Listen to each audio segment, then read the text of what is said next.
What up, though, YouTube? It is your good friend Zach Zeiler checking in for a new video, and today we're training some chesticles. This is the second chest day of the week. I typically train chest only twice a week, but there are times where I will throw chest in with a back day and have a back/chest superset workout. So there are times that I train chest 3 times a week. The only changes to my routine, I think I already awared you guys of this, but I am training legs 3 times a week. I have cut out my shoulder day, and so I hit my shoulders whenever I really feel necessary. It's not a gigantic deal, in my opinion, for me to be cutting off my shoulder day for a while to replace it with an extra leg day. That's just something I felt the need to do. I felt necessary with my training programming. And so yeah, today was a chest day. You guys will see I'm using this awkward, weird bar, and my reasoning for that was pretty simple. I've been having a little bit of pain in my front delt. Not really pain, I would just call it an irritation, but after going in the gym and trying to use this bar, which I thought would fix the problem, I thought having my elbows tucked a little bit more than having the straight bar, I figured that it would take the tension off of my shoulder, and it did just the opposite. My original ambition was to use that, I don't know if it's called a football bar, but that weird bar for a couple of sets of 8 with 225. That's originally what I wanted to do, but you guys saw, I immediately switched back over to barbell, and by this point, I thought my workout was going to go all completely downhill because I did a few sets of 225 with the straight bar, the straight barbell, and I only got like anywhere from 5 to 8 reps, and I was hoping to get anywhere from 8 to like 11 reps, switching back over to normal barbell, but that's quite alright with me, you guys. I didn't allow it to affect my workout in a negative fashion. And from there I went on to my next exercise, the flat dumbbell press. Now what I did with this is basically grab like the 70s or 80s, and I just pump out sets of 5 and keep increasing the weight each set until I can't hit that 5 reps, or until the 5th rep is basically the last one in the tank. And that sort of thing. But this workout in general is something that, in terms of volume, it's something that you will see me do quite often. This is like an average amount of volume for me personally. And for most people, it definitely is high-ass volume because I do a number of sets, I do a number of different exercises, and it's just very difficult for people to keep up with this type of a thing.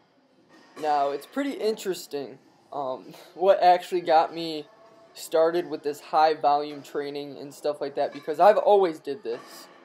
My workouts have always lasted anywhere from an hour to 2 hours at least. When I first started training, and when I first got my gym membership actually, I really killed myself in terms of volume. And there are a couple of different reasons for that.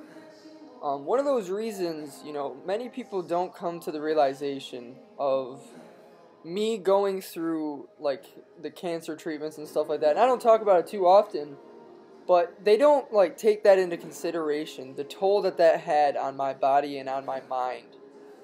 Coming out of that, I was a very changed individual, a very changed human being.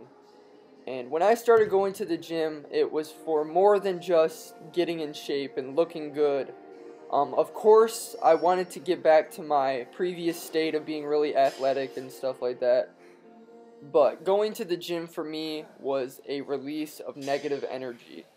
It was a place where I could go and put all of my frustration, all of the anger and the hate and stuff. I could put it all into one thing and actually be rewarded for it. And I've always said that bodybuilding itself is a direct manifestation of a person's willpower. How bad you want something, what you're willing to sacrifice, and what you're willing to put in.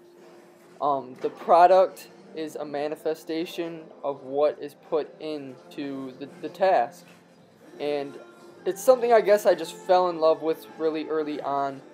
Not only that, but I was watching the wrong YouTube videos, that's for sure. In the beginning, I was watching all the pro Mr. Olympia videos and stuff like that. And when I first started lifting, I thought that they were all natural. And, you know, I'm very stupid and very ignorant for thinking that. I know that now, of course. But going on YouTube, I used to log in on my YouTube channel, go and watch all of these Mr. Olympia competitors work out.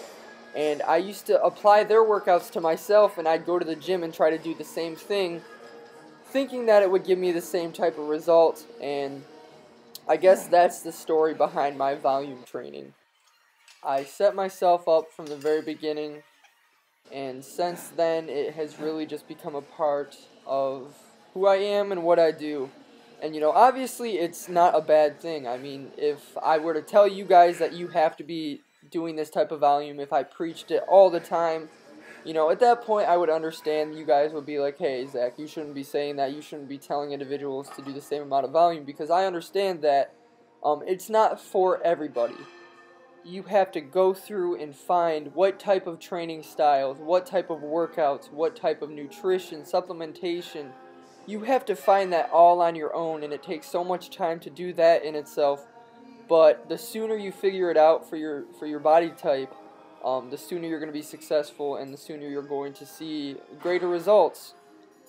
So hopefully that clears everything up about my volume training and why it is that I do so much volume. I've been doing it from the beginning, and I didn't know it was a bad thing to start off. I don't know, you guys. You gotta let me know in the comments section. Let me know what type of volume you guys do, because I know some people, they will literally count the number of exercises they do for chest.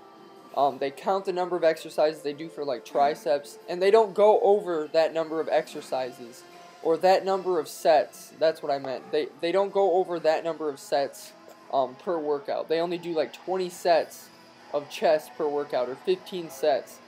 And for me, that would never work. I train very instinctively, and I don't see myself as being the type of person who could walk in the gym and say, I'm going to do 3 sets of bench press, and I'm going to do only 2 sets of pectoral flies, and then I'm going to do 3 sets of dips, and then my workout's finished for chest. I can't do that personally. I don't feel like I would have the same results as what I have if I were to try to do that, because I guess I really like to bring the muscle to all-out failure. I like to completely annihilate it and hit it from every angle possible. I try my best not to bullshit in the gym too much. Usually I put my headphones in and I'm usually in my own world, but there are times where I'll talk to people and stuff like that. But that's really another video I could make, and going into that type of a thing. You know, I've never been the type of person who sits and talks non-stop with my workouts. Occasionally I'll have a friend or something who I'll be talking to every so often throughout the workout, but I don't go to the gym to socialize and to talk to people, that's for sure. If anything, I probably give off the vibe where I want to be left the fuck alone. In all honesty, I probably come off as a bit of a douchebag to people, wearing my stringers to a family-oriented gym and that kind of thing, but you just do what you gotta do. I finish off this session with a barbell pullover, something I guarantee most of you guys have never tried. This is an amazing and an effective chest exercise. My form right here looks like I'm doing skull crushers, but I promise it's just the angle. My elbows are not bending whatsoever.